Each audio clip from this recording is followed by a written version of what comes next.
Montessori Grandma. Episode 60. The Story of Wheels.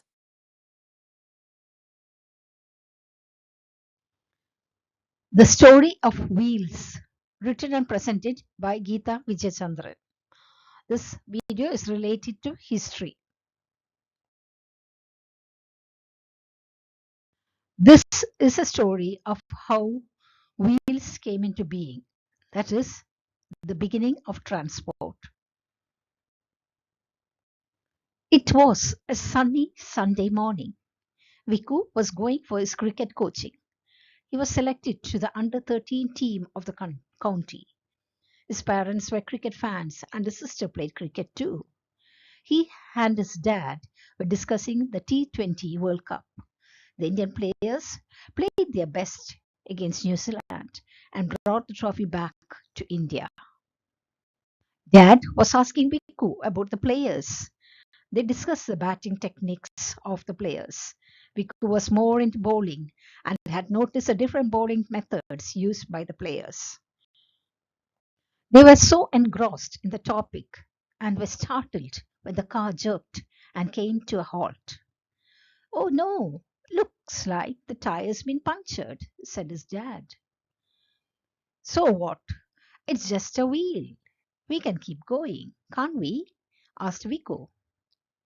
Dad cut him short. "Vikku, the wheel is not just any part.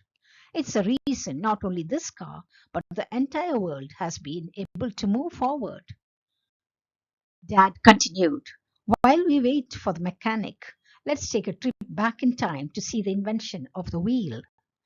The invention of the wheel is one of the greatest inventions of human history.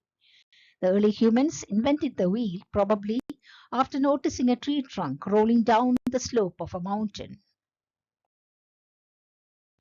Being good observers, they must have seen the way certain animals, like the armadillos and dung beetles, roll themselves down. Or round objects like coconuts moving downhill in a circular motion could have inspired humans to create rolling mechanisms.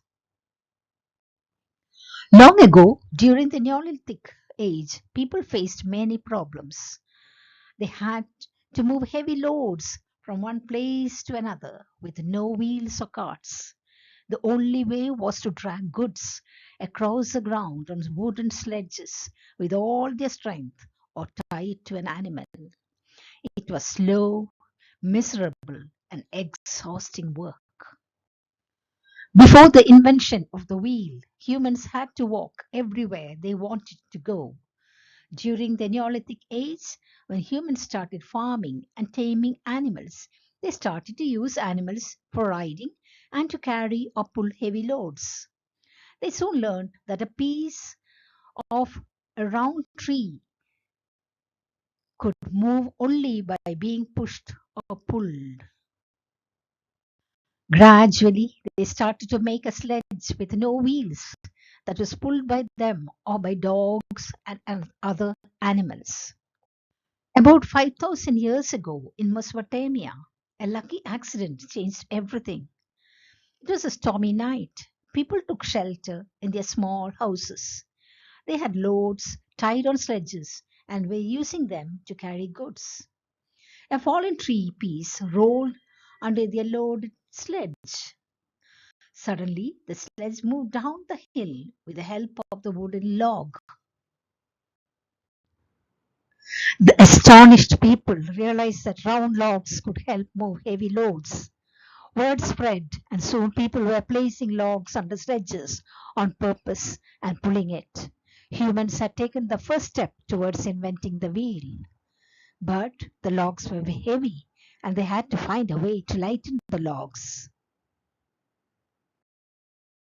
As time passed, they started making simple carts which had wheels made of wood. Early humans began to make wheels by cutting round pieces from round logs. The first wheels weren't used for wagons, they were for art. By 4000 BCE, more clever artisans in Mesopotamia had invented the potter's wheel. These slow turning platforms let them craft round pots far better than clumsy hand molding pots. By 3000 BCE, the fast wheel arrived, spinning faster and making pottery quicker and more perfect. Naturally, someone had a bright idea. If wheels help spin pots, why not move carts too? Thus, in 3500 BCE, the first solid wooden wheels appeared, thick and heavy. They were like pizza sized discs built from planks.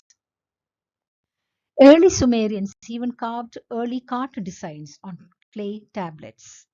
There was a problem though. The wheel and the axle rotated together, creating many types of noisy friction and lots of bumpy rides. But people did not give up. Over centuries, inventions tweaked the design. So the wheel could spin freely around a fixed axle, a crucial mechanical leap that made transportation much smoother and more efficient. By 2000 BCE, someone had an even better idea: lighten the wheels. Thus comes the spoked wheel, a dazzling invention by cultures like Hittites and Mycenaeans. Strong wooden spokes replaced solid discs, making carts nimble and speedy. This wasn't just handy for carrying groceries, it revolutionized warfare. Fast moving chariots tore across ancient battlefields, thus changing the rules of combat. Surprisingly, wheels popped up in many places. By 2500 BCE, wheeled carts rolled in the Indus Valley. By 1500 BCE, small wheeled toys appeared in ancient Mesopotamia, though the wheel was not used in transportation there. Over time, more sophisticated axles and wheel assemblies evolved, leading to the fixed axle design we know today.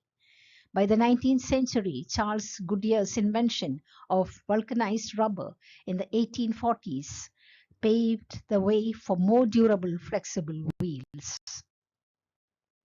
In 1887, John Boyd Dunlop invented the pneumatic tyre, filled with air for a smoother, more comfortable ride. This breakthrough quickly spread to bicycles and automobiles, greatly improving speed, comfort, and durability in transportation. So, today's world, spinning with cars, bikes, and machines, owes a quiet thanks to that first tired farmer, a stubborn sledge, and a fallen tree.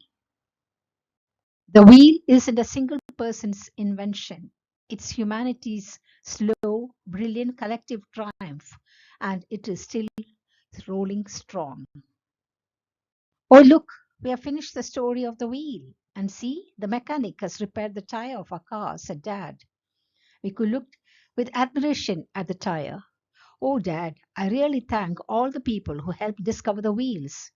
Dad, do you think the rubber wheel will last forever?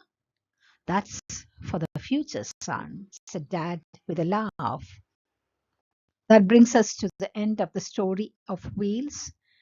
Thank you for watching. This is Geeta Vijayachandran signing off.